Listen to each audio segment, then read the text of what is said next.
할렐루야, 여러분 반갑습니다. 날씨가 좀 덥죠? 근데 지난번에도 말씀드렸지만 올해가 윤달입니다. 그래서 내일이 입추입니다. 내일 지나면 아침 저녁으로 좀 선선한 바람 불고 이제 조금 살만할 겁니다. 다음 주 금요일 말복 지나면 훨씬 낮을 겁니다. 앞뒤 좌우 바라보시면서 이렇게 인사 나누시겠습니다. 참 잘 오셨습니다. 예, 무더위를 뚫고 주임 전에 참 잘 오셨습니다, 여러분. 여러분 이렇게 오신 거 다 이미 승리한 거라고 그랬었죠. 다시 한번 앞뒤 좌우 바라보시면서 할렐루야, 믿음으로 승리했습니다. 인사 나누시겠습니다.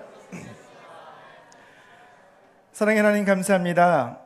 무더운 날씨 가운데도 일상의 분주함을 잠시 뒤로 하고 주님의 은혜를 사모하여 주님 전에 나오게 인도하심을 감사합니다. 우리의 모습 이대로, 때로는 지치고 피곤한 모습 그대로, 문제 가운데 있는 모습 그대로 우리의 마음에 소원을 가지고 주님 앞에 나왔사오니 하나님의 말씀을 통하여 깨달음 허락하여 주시고 지혜 허락하여 주셔서 이 시대에 온전히 주님의 뜻을 분별하며 믿음으로 승리하는 주 백성 다 될 수 있도록 주님께서 저희 마음을 인도하여 주옵소서. 종이의 입술을 주정하여 주셔서 성령으로 충만한 귀한 시간 되게 인도하여 주시고 하나님의 뜻이 온전히 선포되는 귀한 시간 되게 하여 주옵소서. 예수님의 이름으로 기도하옵나이다. 아멘. 오늘 제목 한번 따라 하실까요? 제목이 아주 심플합니다. 오늘은 이렇게 한자도 좀 같이 나와 있죠. 자, 제목 한번 따라 하시겠습니다. 언행일치. 무슨 말인지 여러분 다 아시죠? 다시 한번 제목 한번 따라 하시겠어요? 언행일치. 말과 행동이 일치한다는 뜻이죠. 지난 2일에 개봉한 영화가 있습니다. 예.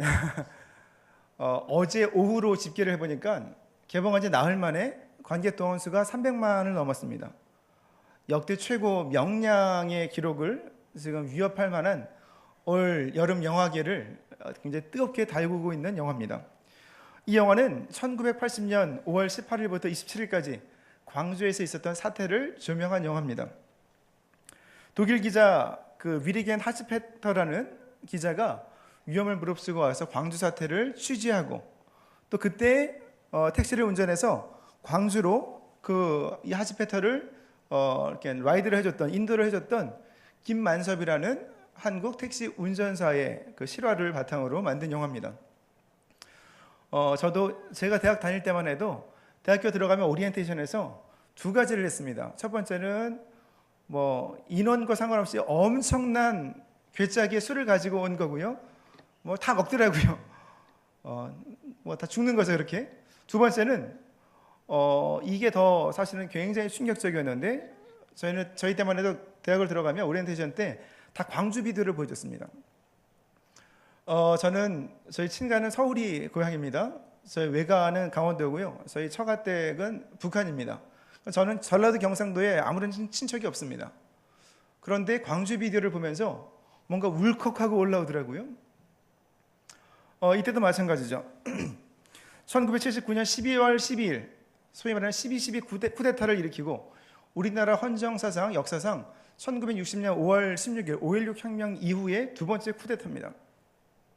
그래서 계엄령을 선포하고 그때만 해도 언론을 다 탄압했고 미디어를 다 통제했기 때문에 어떤 일이 광주에서 벌어지는지는 아무도 몰랐습니다.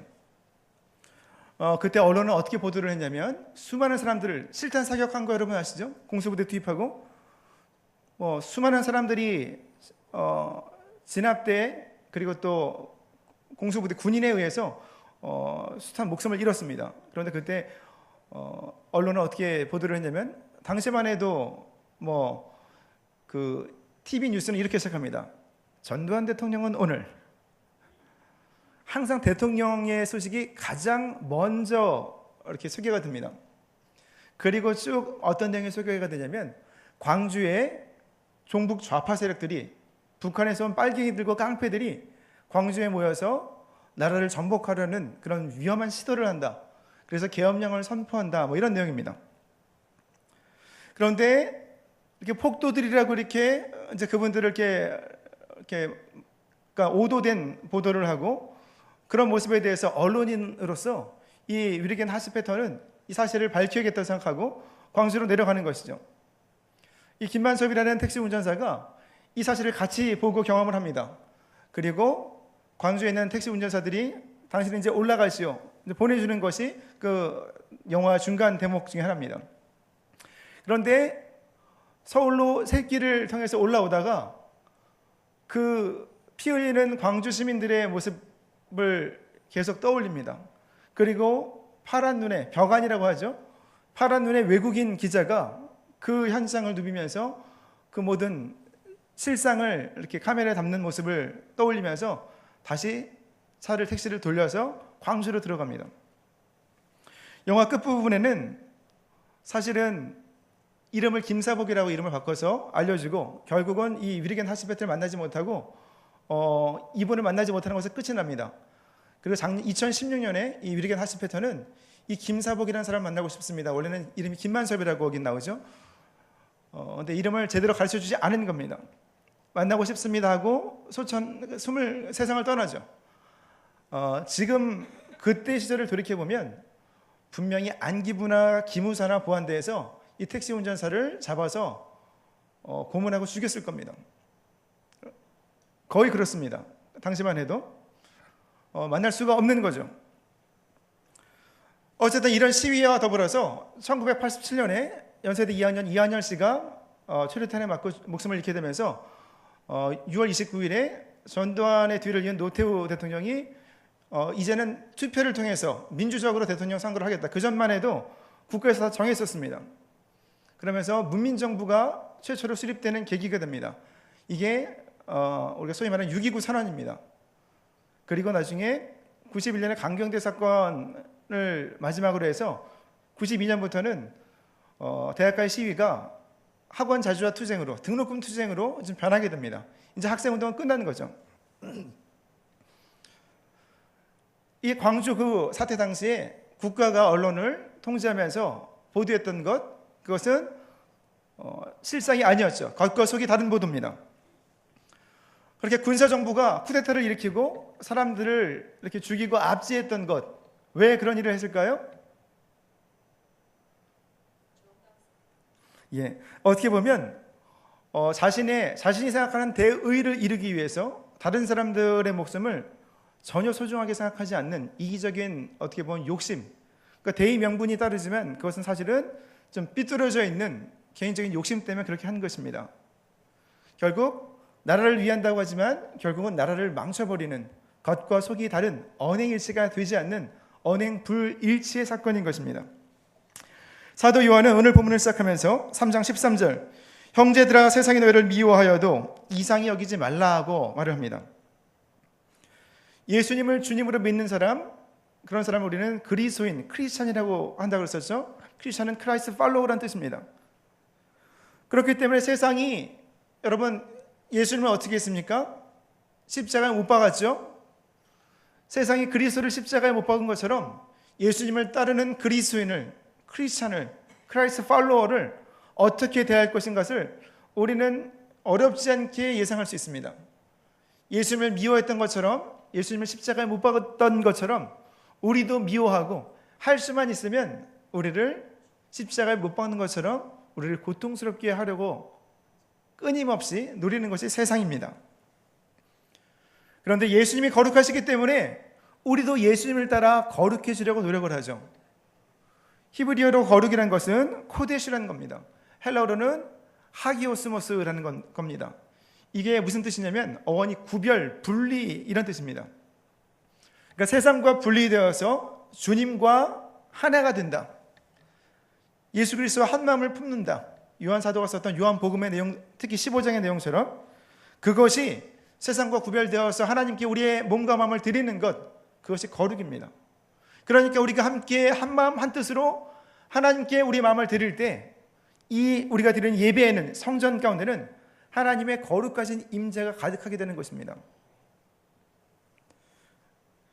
그런데 우리가 예수 그리스도를 따라 구별된 삶을 살면 우리가 그렇게 사는 모습 자체가 세상에게는 굉장한 부담이 됩니다.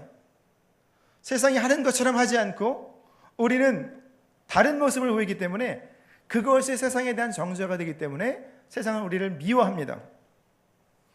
하지만 세상과 타협하고 세상 가운데 머물러 있어야 된다는 것은 뭐냐면 하나님 앞에서 우리가 홀로 심판대 위에 외롭게 서야 된다는 사실을 또한 나타내기도 합니다.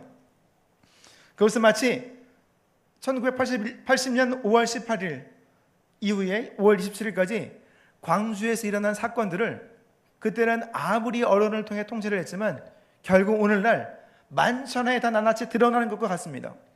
우리가 세상과 타협하면서 세상에 미움을 당하는 것이 아니라 살만하다 하고 신앙생활을 하는 것, 그것은 결국은 심판대 앞에서 우리를 위해 중보하시는 분이 아무도 없는 상태로 홀로 외로이 심판을 마주해야 된다는 사실을 그 일로 우리를 인도하는 것입니다. 사도 바울이 말하는 것처럼 로마서 5장 12절 말씀처럼 한 사람으로 말미암아 죄가 세상에 들어오고 죄로 말미암아 사망이 들어왔나니 이와 같이 모든 사람이 죄를 지었으므로 사망이 모든 사람에게 이르렀느니라. 이런 것처럼 세상과 구별되지 않고 거룩하게 하나님께 온전히 우리 삶을 드림받고 헌신하지 않으면 우리는 사망 가운데서, 세상 가운데서 죽을 수밖에 없는 것입니다. 그런데 세상의 논리는 어떻습니까? 쿠데타를 일으킨 그 장성들의 논리는 무엇입니까? 나라를 위한다는 구실은 있었지만 결국은 누구를 위하는 것이 됩니까? 자기 자신을 위하는 것입니다. 자신이 높임을 받는 것입니다. 그러다 보니까 자신에게 온통 초점을 맞추다 보니까 다른 사람을 돌아볼 여유가 겨를이 없습니다. 그때 바른 소리 하는 사람은 어떻게 됩니까? 모난 돌이 정을 맞는다고. 그러면 시범기스를 굉장히 힘든 일을 당하는 것이죠. 광주 사태죠. 광주 사람 시민들처럼. 그렇게 살다 보면 이게 괜찮은 삶인 것 같습니다. 하지만 결국은 심판대 앞에서 결국은 자신을 사망으로 인도하는 죄의 권세 앞에 무기력하게 우리는 무릎을 꿇을 수밖에 없는 것입니다. 그렇게 이기적인 모습을 살면서 세상과 타협하는 사람은 자신의 삶에도 죽음을 가져올 뿐만 아니라 죽음 자체가 이 땅에서 작동하게 되는 그런 기반으로 작용합니다. 15절에 의하면 그는 살인자입니다. 그 형제를 미워하는 자마다 살인하는 자니 살인하는 자마다 영생이 그 속에 거하지 아니하는 것을 너희가 아는 바라. 우리 마음속에는요, 우리 두 마음을 품을 수 없습니다. 흑백 논리도 안 되겠지만 우리는 성령으로 채워 있든지 아니면 악령으로 채워 있습니다. 하나님의 말씀으로 채워 있든지 우리 마음은 세상의 논리로 채워 있게 됩니다. 빛으로 채워 있든지 어둠으로 채워 있게 됩니다. 조금이라도 어둠이 들어온다면, 잘못된 것이 흑암의 권세가 들어온다면 그 마음은 금세 얼룩지게 되어 있습니다. 여러분 안 보이시죠? 투명한 컵이라면 물이 담겨져 있는 게 보일 겁니다. 그럼 이 물을 이 더위에 마시면 얼마나 맛있을까요? 안 보이시죠? 투명한 물인데 여기 먹물을 한 방울 떨어뜨리면 어떻게 됩니까? 금세 까매집니다. 한 방울 떨어뜨려도 금세 뿌여질 겁니다. 그런 것처럼 우리 마음도 마찬가지입니다. 빛과 어둠, 사랑과 미움, 그리고 생명과 죽음 사이에 중간지대는 없는 것입니다. 우리가 형제를 미워한다는 것은 그 형제가 어떻게 되든 상관이 없는 것이고, 사실은 그 미워하는 것을 통해서 사실은 우리는 겉으로 드러나지 않지만 마음으로 살인하는 것과 같은 죄를 짓는다고 사도 요한은 말을 합니다. 예전에 제가 이 본문을 보니까 기억이 나는데요, 이 본문으로 한 8년 전, 9년 전쯤에 한번 설교를 한 적이 있습니다. 그때 도입 부분을 제가 이렇게 시작했던 것이 기억납니다. 그때 살인사건이 그때 좀 있어서 그 얘기를 하면서 오늘 예배드리는 우리 가운데도 살인자가 있습니다. 근데 굉장히 극적이라고 생각했는데 형제자매들이 눈도 깜짝 안 하더라고요. 그럴 리가 있습니까 목사님 하면서 그런 눈으로 쳐다보면서 아이고 도입 망쳤구나. 그리고 설교를 했던 것이 오늘 이 본문 보니까 기억이 납니다. 예수님 또한 이렇게 말씀하셨죠. 마태복음 5장 22절을 통해서 형제에게 노하는 자마다 심판을 받게 되고 형제를 대하여 라가라 하는 자는 공의에 잡혀가게 되고 미련한 놈이라 하는 자는 지옥불에 들어가게 되리라. 그러면서 예배 행위가 아니라 예배자의 삶이 하나님 앞에 온전해야 됨을 오늘 유일한 화면에 있는 말씀을 통해서 다시 한번 소개해 주셨습니다. 마태복음 5장 23절 24절 말씀입니다. 그러므로 예물을 제단에 드리려다가 거기서 너희 형제에게 원망 들을 만한 일이 있는 것이 생각나거든 예물을 제단 앞에 두고 먼저 가서 형제와 화목하고 그 후에 와서 예물을 드리라. 우리가 예배를 드리는 행위보다 더 중요한 것이 우리 마음의 중심이라는 것이죠. 예배를 드리기 전에 답답한 일이 생길 때가 있습니다. 신앙생활을 할 때도 그렇고요, 우리의 삶 가운데도 어떨 때는 제가 설교를 해야 되는데 설교 바로 전에 사실은 인간적으로 막 부글부글한 일들이 생기기도 합니다. 그런데 우리는 이 죄를 다스려야 됩니다. 우리의 분을 다스려야 되는 것입니다. 형제에게 노하는 것이 시작되어서 분을 조절하지 못하고 아람어입니다. 라가라는 욕을 하는데요, 이 라가라는 게 무슨 말이냐면 가치가 없는 사람, 헬라어로는 이제 결국 바보란 얘기입니다. 욕을 하고 더 나아가서는 미련한 놈이라고 욕을 하는 거예요. 좀 걸러져 있는 표현이지만 굉장히 이거는 모욕적인 말입니다. 예배를 드리러 오기 전에 막 욕을 하고 들어온다. 그러면 예배 드릴 때 마음이 편안하지 않을 겁니다. 하나님의 형상을 따라 우리 양심이 우리를 찌르기 때문에 그렇습니다. 하나님의 영, 성령은 어떤 영입니까? 평안의 영입니다. 그런데 우리가 마음이 분하고 혼란하고 분유하다면 하나님의 영이 우리 마음 중심 가운데 저정하실 수가 없는 것입니다. 여러분, 셀교육 통해서 오늘인가요? 5주차입니까? 지난주에 나눴었네요. 다윗이 왜 성전을 지을 수 없었다고 그랬죠? 기억나십니까? 피를 많이 흘려서요? 그것뿐만이 아니라고 그랬죠. 솔로몬도 피를 많이 흘렸습니다. 다윗 때에는 사방에 적들이 있었기 때문에 평안하지 못했습니다. 솔로몬은 이름이 샬롬이라고, 헬라어로 에이레네, 평안해서 그 이름이 왔죠. 솔로몬 때에는 아버지 다윗 때 이미 다 적들을 져서 가나안 땅에서 자리를 잡았기 때문에, 왕국을 세웠기 때문에 사방에 평안이 임했기 때문에 비로소 하나님께 성전을 짓고 예배에 집중할 수 있게 되었던 것입니다. 영적인 원리가 있는 거죠. 여러분, 예배에 오신 여러분, 우리는 잠시 분주한 일상을 뒤로하고 주님 전에 왔습니다. 그런데 예배 가운데서 여러 가지 삶의 문제를 다 머리에 짊어지고 예배를 드린다면 그 머리와 마음이 너무나 복잡해서 하나님의 임재를 체험할 수 없습니다. 그러니까 여러분, 이 교회에 나와 앉아 계신 것 자체가 믿음으로 승리했다는 것입니다. 굉장히 어려운 문제 가운데 지치고 피곤한 가운데 있지만 하나님 전에 나와서 제 힘으로 감당할 수 없사오니 주님께서 인도하여 주시고 해결하실 줄 믿습니다 하고 천부에 의지 없어서 손 들고 옵니다 나왔기 때문에 여기 앉아 계신 것 자체가 믿음으로 승리한 것입니다. 우리가 하나님을 전심으로 만나고 온전히 예배하면서 우리의 문제가 해결되는 귀한 은혜를 체험하기 위해서는 우리가 우리의 마음 가운데 평안이 임해야 됩니다. 그 평안을 유지해야 됩니다. 그 평안을 유지하는 비결은 무엇입니까? 하나님의 말씀이죠. 그래서 우리가 이 말씀을 듣는 것입니다. 사도 요한은 18절에서 자녀들아, 우리가 말과 혀로만 사랑하지 말고 행함과 진실함으로 하자, 이렇게 권면합니다. 갑자기 평안을 얘기하고 예배자의 삶을 얘기하다가 이렇게 행함을 얘기합니다. 왜 그럴까요? 제가 가끔 어려운 질문을 하는데 오늘은 어렵지 않았으면 좋겠습니다. 유행가 가사 중에 가장 많이 등장하는 주제 어떤 겁니까? 오늘 뭔가 좀 우리가 좀 이제 통하기 시작했습니다. 영화와 드라마의 주제 중에 가장 많이 이렇게 언급되는 주제들은 어떤 걸까요? 대부분 다 사랑입니다. 세상이 어떻게 보면요, 온통 다 사랑 타령을 하고 있습니다. 왜 그럴까요? 사랑에 목말라 있기 때문에 그렇습니다.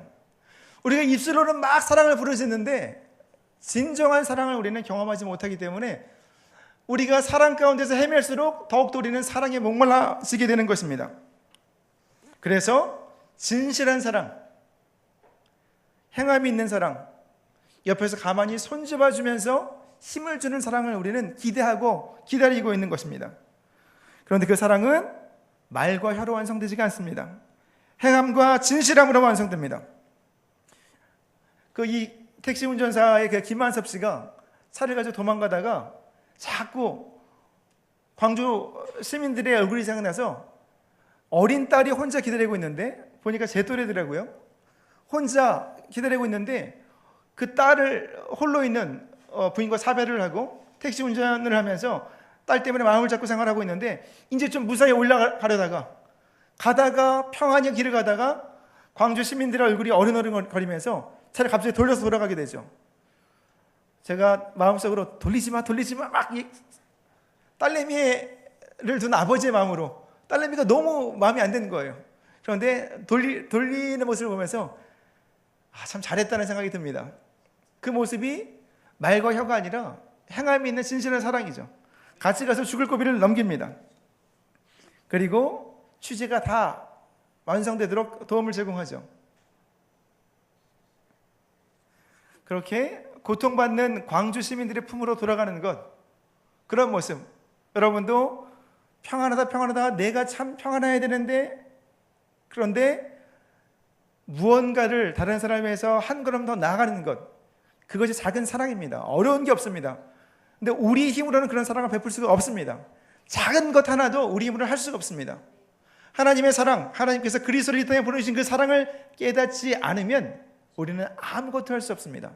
그래서 우리는 이렇게 날마다 매달 첫째 주일, 성찬주일로 모여서 하나님께서 보내주신 독생자 예수 그리스도의 십자가 대속의 사랑을 돌아보게 되는 것입니다.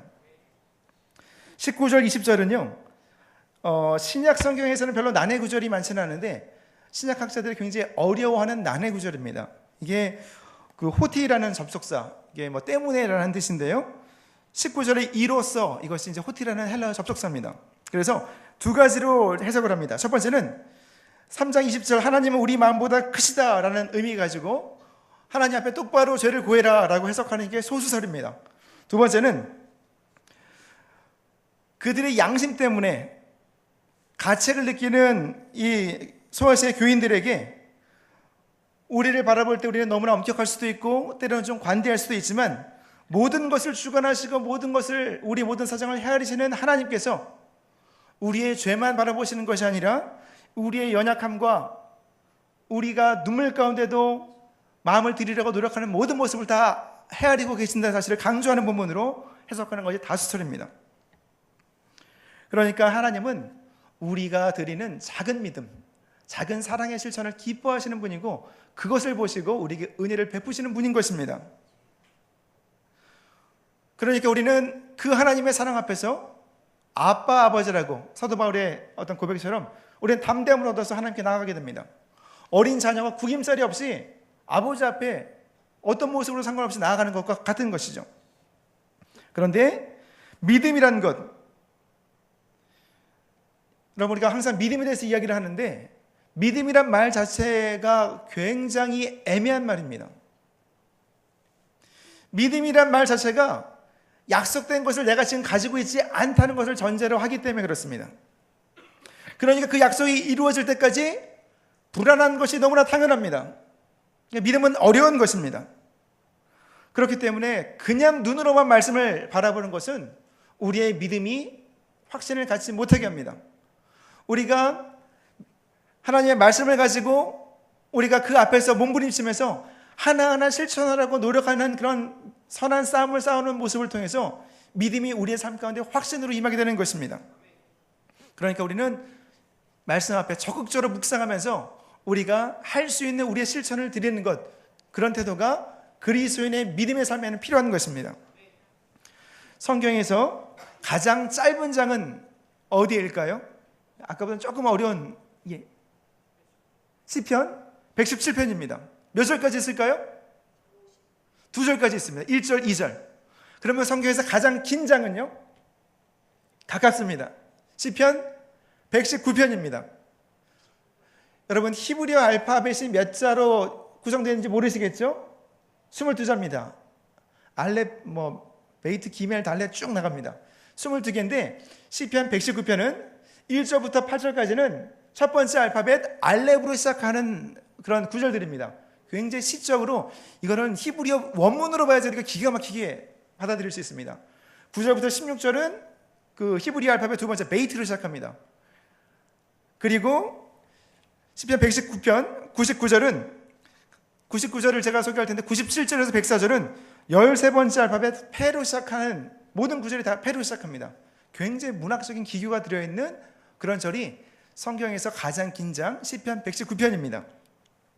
119편 99절은 내가 주의 증거들을 늘 을조림으로 나의 명철함이 나의 모든 스승보다 나으며 주의 법도들을 지킴으로 나의 명철함이 노인보다 나으니이다 라고 기록합니다.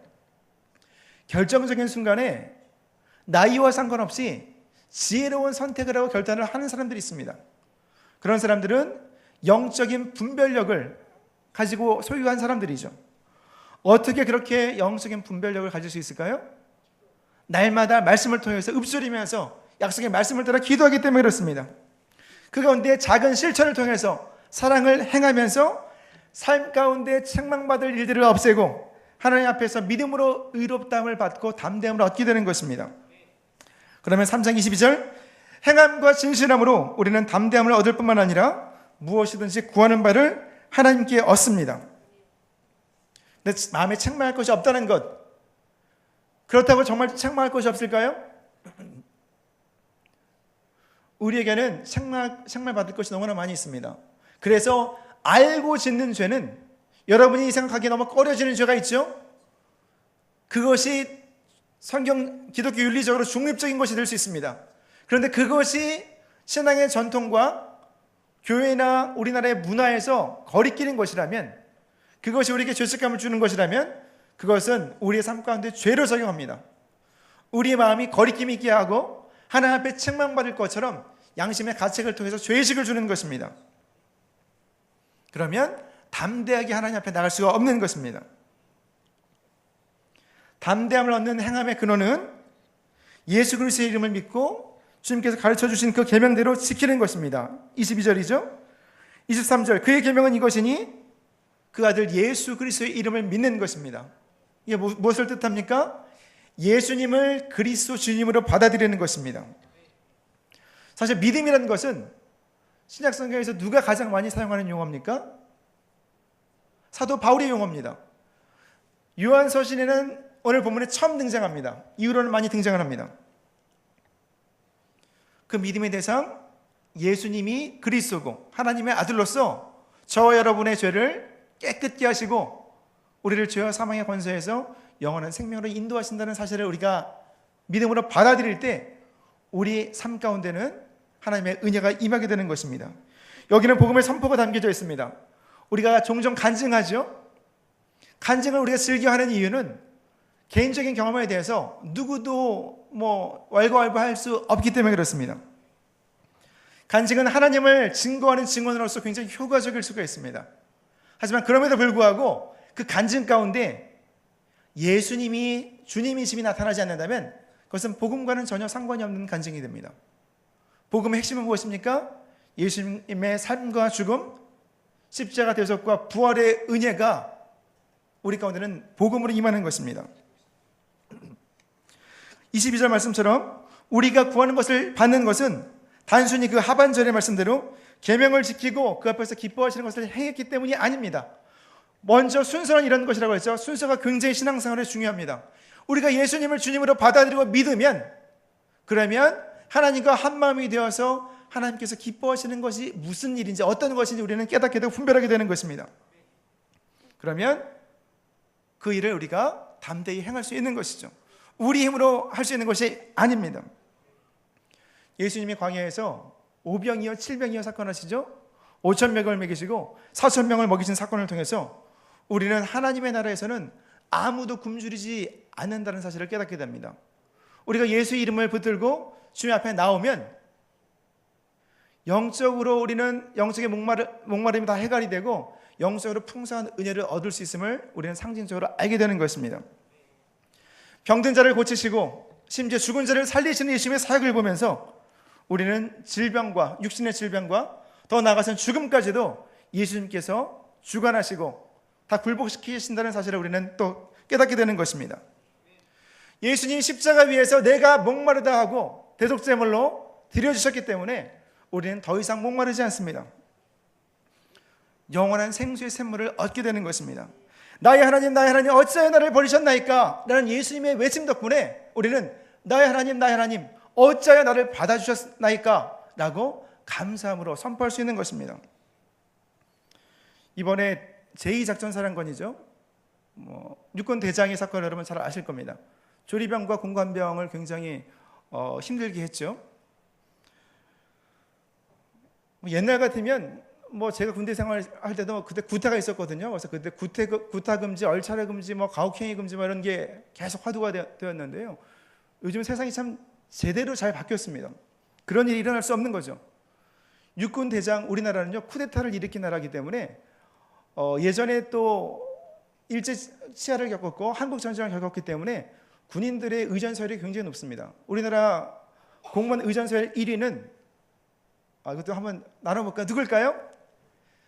행정부의 수반 대통령입니다. 2위는요 입법부의 수장 국회의장입니다. 3위는요 사법부의 수장 대법원장입니다. 이런 순서로 갑니다.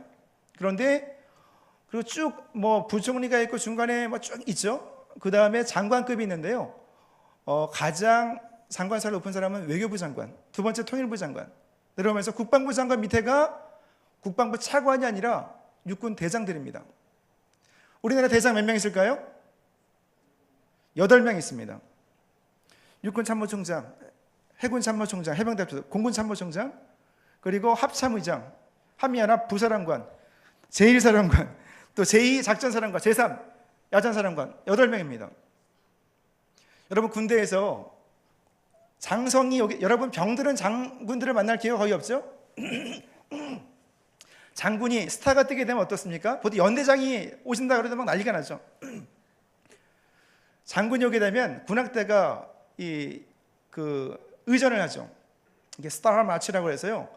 빰빠라빰빰빰 빰빠밤 기억나십니까? 이게 스타 하나당 하나예요. 사단장이면 2번 합니다.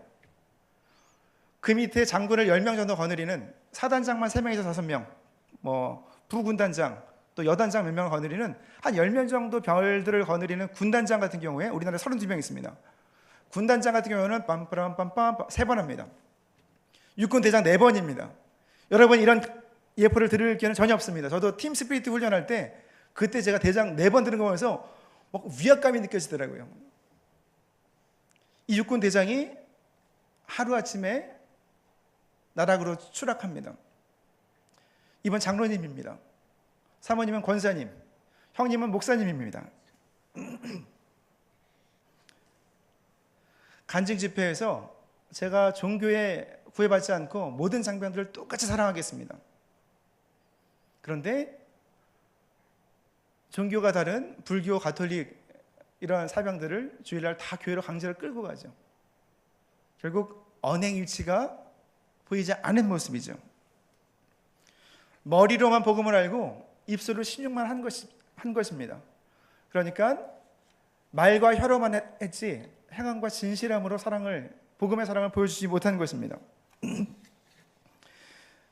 이제 20일 후면 딱 오늘 6일이죠. 26일 우리 김양권 형제 어디 있습니까? 오늘 이거 이런 몰랐었는데 드러나네요. 결혼식이 있습니다. 김양권 형제. 제가 보통 주례 부탁을 받으면 학교에서는 은퇴하신 원로 교수님한테 부탁을 하라고 권면을 합니다. 교회에서는 섬기시는 교회 담임 목사한테 받으라고 하죠. 그런데 그럼에도 불구하고 제가 다 양해를 담임 목사님 구했습니다. 교수님 주례해 주세요. 목사님 주례해 주세요 하면 제가 주례를 합니다. 9월달에 일정이 좀 많이 있었거든요. 근데 김양권 형제 같은 경우 8월 말에 부탁을 해서 제가 흔쾌히 받아들였습니다. 담임 목사님이 그때 우리 이장기 목사님이 일정이 있어서 저한테 부탁한 거라고 전혀 생각하지 않습니다. 저를 너무나 사랑하기 때문에 그리고 뭐 존경해 주기 때문에 1년 동안 동고동락했기 때문에 저한테 부탁한 것이라고 믿어 의심치 않습니다. 여러분들 그렇게 생각하시죠? 근데 우리가 입술로 선포하는 것은요 여기에 대한 굉장한 큰 무거운 책임이 따릅니다. 우리의 입술로 선포되는 그런 말은 우리의 삶과 상황을 변화시키기 때문에 그렇습니다. 물론 안 좋은 일도 있죠. 제가 기도원 사역할 때 50대, 40대, 50대 가장들 오셔서 막 눈물을 막 펑펑 흘리세요. 어떤 내용을 들었냐면 당신은 몇 월 며칠부로 정리해고 대상입니다. 그런 말을 듣는 가장의 마음은 무너집니다. 눈앞이 캄캄하죠. 평생 그 회사를 위해 헌신한 멀쩡한 학교 나오고 평생 희생했던 분들은 더욱더 그렇습니다. 세계선수권대회나 올림픽에서 특히 심사를 하는 경우에 뭐 리듬 체조라든지 어떤 피겨스케이팅 같은 경우에 점수가 다 나오면 오늘의 우승자는 이번에 금메달리스트는 골드 메달리스트 뭐 얘기를 하면 사람들 다 쫑긋하죠. 그리고 금메달을 땄느냐 은메달을 땄느냐가 그 선수의 인생의 모습을 변화시킵니다. 이제 신랑 김양곤 군과 신부 김혜미 양이 지금으로부터 부부가 된 것을 성부와 성자와 성령의 이름으로 선언합니다. 하나님께서 짝지어 주신 것을 사람이 나누지 못할지니라. 이렇게 성원 선언문을 선포하게 되면 두 사람은 부모 형제보다도 더 가까운, 피 한 방울도 나누지 않았지만 가장 가까운 이웃사랑의 결정체가 되는 그런 공동체를 이루게 됩니다. 마지막으로 우리에게 이런 선포가 남아 있습니다. 요한일서 3장 24절입니다.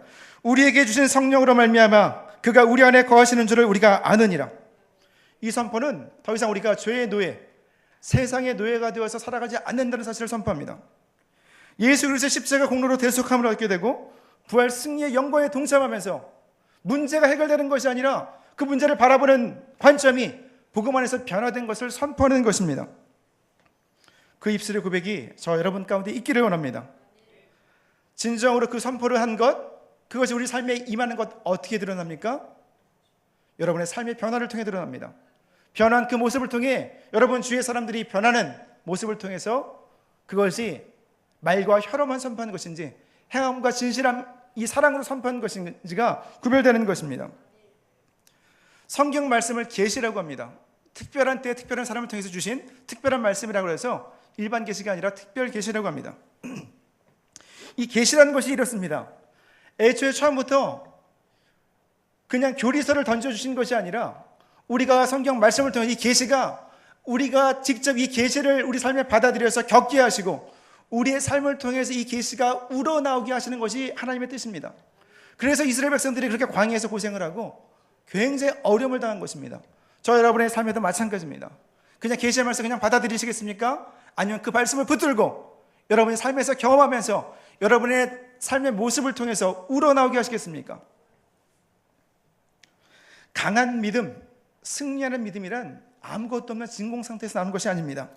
위기의 순간, 고통의 순간을 겪으면서 그때마다 하나님의 주권을 차분하게 의지하면서 하나님의 말씀 붙들고 우리의 삶을 통해서 겪고 우러나오는 것이 강한 믿음이요, 그런 승리의 믿음의 확신인 것입니다. 오늘 성찬을 대하시면서 예수 그리스도의 십자가 대속의 은혜를 아멘으로 받아들이시는 여러분의 입술이 말과 혀로만 끝나는 것이 아니라 삶을 통해 행함과 진실함으로 우리의 온 몸을 통해 드러나게 되시기를 주님의 이름으로 축복합니다.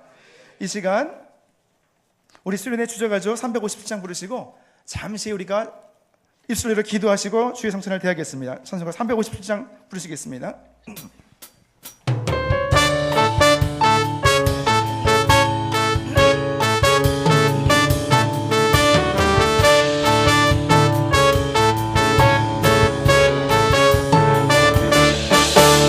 믿는 사람 일어나 다 힘을 합하여 이 세상 모든 마귀를 다쳐서 멸하세. 저 앞에 오는 적군을 다 싸워 이겨라. 주 예수 믿는 믿음으로 온 세상이 믿음이 이기네.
참 기쁜 일일세. 이 어두운 세상 지나서 저 전성 가도록 주 예수 믿는 힘으로 온 세상 믿음이 이기네 믿음이 이기네 믿음이 이기네 주 예수를 믿으니 온 세상 믿음이 이기네 믿음이 이기네 믿음이 이기네 주 예수를 믿으니 온 세상 믿음이 이기네 믿음이 이기네 믿음이 이기네 주 예수를 믿으니 온 세상이 이기네 믿음이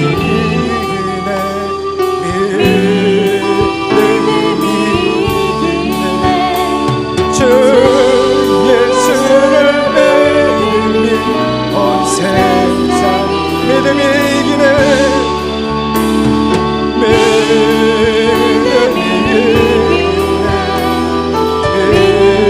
믿음이 이기네 주 예수를 믿으니 온 세상이 이기네 이 시간 성찬을 위해 함께 기도하기 원합니다. 주여 마이가 혀로만 머리로만 받아들이는 신앙이 아니라 아버지 우리의 삶을 통하여 결단하고 저별의 삶을 드리는 귀한 승리한 믿음 되게 하여 주옵소서. 성령의 충만함과 도우심을 넣어 주옵소서. 주님을 세 번으로 함께 기도합니다. 주여 주여 주여 하나님의 사랑을 감사하며